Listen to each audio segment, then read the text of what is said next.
Bonjour à tous et bienvenue dans cette nouvelle vidéo. La question à laquelle je voulais répondre aujourd'hui, c'était comment gérer une émotion désagréable ou un moment difficile. Comment on fait quand on se sent démuni ou impuissant face à une situation, ou que ce soit un sentiment donc d'impuissance, de tristesse, de colère, ou quand on se sent démuni et que finalement on se juge. Donc comment gérer ça?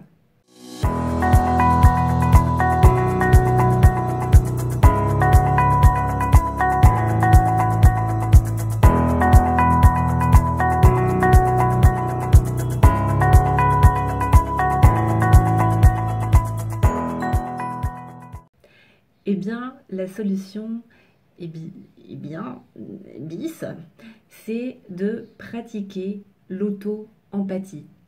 Et pour ça, en fait, il y a une méthode en 4 étapes qu'on apprend en formation de communication non violente et que je vais vous partager dans cette vidéo. Le but, en fait, de l'auto-empathie, c'est pas de supprimer une émotion désagréable ou un sentiment de frustration ou d'impuissance, mais de l'accueillir, d'embrasser, en fait, toutes nos parts. Donc, nos parts blessées, nos parts tristes, en colère, impuissantes, et puis nos parts plus lumineuses, on va dire plus joyeuses. Pour ça, on n'a pas trop de difficulté à les accueillir. Donc, je vais plutôt me focaliser sur les parties qu'on a un peu plus de mal à accueillir. La première étape, c'est déjà... Alors, cet exercice, vous pouvez le faire soit par écrit et le prendre un peu comme un temps d'introspection, soit le faire sous forme un peu de méditation guidée. Parce que sur le moment, quand on est pris par les émotions, déjà on n'a même pas le réflexe d'y penser. Donc c'est bien de s'entraîner sur une situation passée, en tout cas avec un petit peu de recul. Alors la première étape, c'est justement de vous relier à cette situation et de vous demander qu'est-ce que je me raconte à propos de moi dans cette situation? Quelles sont les pensées qui me traversent quand je pense à cette situation où je me sens triste, impuissant, démuni ou en colère? Qu'est-ce que je me raconte à propos de moi? Donc c'est des phrases du style j'ai pas été capable ou j'ai pas été assez ou j'ai été trop quelque chose. Voilà, donc vous notez les pensées qui vous traversent et qu'est-ce que vous vous racontez à propos de vous-même dans cette situation. Donc cette première étape, c'est j'accueille ce qui est. Et donc ce qui est, dans un premier temps, c'est déjà les pensées. La deuxième étape, ensuite, c'est de se demander, justement, quand je me raconte ça, comment je me sens. Déjà, est-ce qu'il y a des sensations corporelles qui sont associées? Donc, est-ce que, par exemple, j'ai le ventre noué? Est-ce que j'ai la sensation d'avoir la poitrine oppressée? Est-ce que j'ai la gorge serrée, les mâchoires qui se serrent, mal à la tête? Qu'est-ce qui se passe déjà physiquement? Et ensuite, quelle est l'émotion qui est associée ou le sentiment qui est associé? Donc, tristesse, colère, culpabilité, honte, impuissance. Qu'est-ce qui est présent? Quand vous vous racontez ça, votre sujet, qu'est-ce qui est présent en termes d'émotion? Et du coup, un des principes de la communication non violente, c'est que si j'ai un besoin satisfait, si j'ai une émotion agréable, c'est que a priori tous mes besoins sont satisfaits.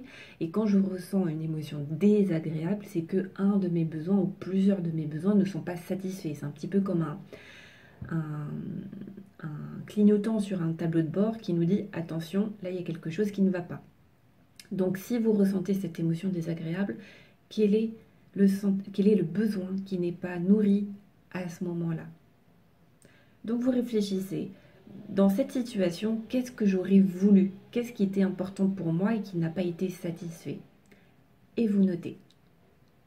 Puis la troisième étape, c'est vraiment de prendre un temps de silence, d'écoute de soi pour se dire, voilà, de laisser résonner en fait cette sensation physique, ce sentiment et ces besoins. Est-ce que c'est vraiment ça en fait dont j'avais besoin?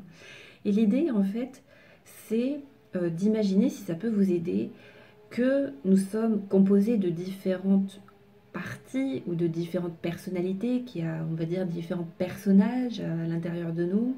Donc, nous ne sommes pas seuls à l'intérieur. Et puis de se dire, d'imaginer que cette partie-là qui est triste, qui se sent démunie, de l'imaginer comme un enfant qu'on va mettre en face de nous. Exactement comme on ferait avec un enfant, ça va être non pas de lui donner des conseils, non pas de lui dire c'est pas bien ce que tu as fait ou t'as déconné, mais de l'écouter pleinement dans un premier temps, de lui donner l'espace de pleurer s'il a envie de pleurer, d'être en colère s'il est en colère, juste de le laisser s'exprimer, de l'écouter vraiment et d'embrasser cette partie-là qui est, voilà, qui encore une fois qui se sent démunie, qui est frustrée, voilà, qui n'est pas satisfaite. Et vous l'écoutez, vous écoutez cette partie-là en vous qui a besoin juste d'être écoutée, qui n'a pas besoin de conseils, qui a juste besoin d'être écoutée. Au même titre, alors si par exemple l'image de l'enfant ne vous convient pas, vous pouvez prendre la même image, mais cette fois-ci d'imaginer que vous êtes à côté d'un ami qui vit une situation difficile et vous êtes assis à côté de lui sur un banc. Et pareil, souvent, la plupart du temps, on n'a pas besoin de conseils quand on ne va pas bien, on a juste besoin d'une écoute attentive, une écoute profonde, une écoute silencieuse. Et vous allez faire la même chose avec vous, c'est que vous allez placer cette partie de vous qui est triste, en colère, qui se sent impuissante, à côté de vous ou en face de vous, comme vous voulez, et vous allez juste l'écouter en disant d'accord. Donc en fait, tu te sens triste parce que dans cette situation-là, tu aurais voulu te sentir utile, tu aurais voulu contribuer, tu aurais voulu aider ou tu aurais voulu peut-être plus de justice, plus d'équilibre, de la reconnaissance, voilà. De quoi tu avais besoin en fait dans cette situation? Qu'est-ce qui était important pour toi qui n'a pas été nourri? Juste ça, juste d'écouter. Donc faire résonner le sentiment, donc désagréable, et ensuite faire résonner le besoin qui n'est pas satisfait. Et vraiment de prendre le temps, comme on prendrait le temps avec un enfant ou avec un ami. Et enfin, la dernière étape, eh bien, ça va être de laisser émerger une demande. Donc, a priori, c'est plutôt envers vous-même ou peut-être une demande que vous devez faire à quelqu'un. En sachant que, pareil, en communication non violente, on distingue la demande d'une exigence. C'est-à-dire que la demande, déjà, c'est une demande. Ça veut dire que ça doit être négociable. Donc, avec vous-même ou avec l'autre. Ça doit être aussi formulé de manière positive, de manière au présent. Et il faut que ce soit vraiment une demande d'action concrète. Sachant que des fois, l'action souvent la plus juste, eh bien, c'est la non-action. C'est-à-dire que souvent dans les situations où on ressent de la frustration, finalement, il n'y a rien à faire. Il y a juste à accepter la situation, accepter que là, on n'a pas été à la hauteur ou que on se sent juste triste, coupable, démuni. Et des fois, juste accepter qu'il n'y a rien à faire dans cette situation-là, dans le moment présent. Que ce qui est fait. Le passé est passé. Le futur n'est pas encore. Et juste d'accepter pleinement le moment présent tel qu'il est, même s'il est désagréable. Voilà. Il y a autre chose que je voulais rajouter. J'ai oublié. Oui, donc ça m'est revenu. Ça me rappelle une vidéo que j'avais faite qui s'appelait Comment avoir un beau passé. Et c'est exactement ça. C'est que des fois, enfin, c'est pas des fois, c'est très souvent, on ne peut rien faire. C'est-à-dire que ce qui est fait encore une fois. C'est le passé. C'est bon. Par contre, le meilleur moyen d'avoir un beau passé, justement, eh bien, c'est d'avoir un beau présent. Donc, on ne peut pas revenir sur le passé, mais une façon de réparer le passé, eh bien, c'est de tirer des leçons justement de ce qui s'est passé dans le passé pour ne plus le reproduire dans le futur.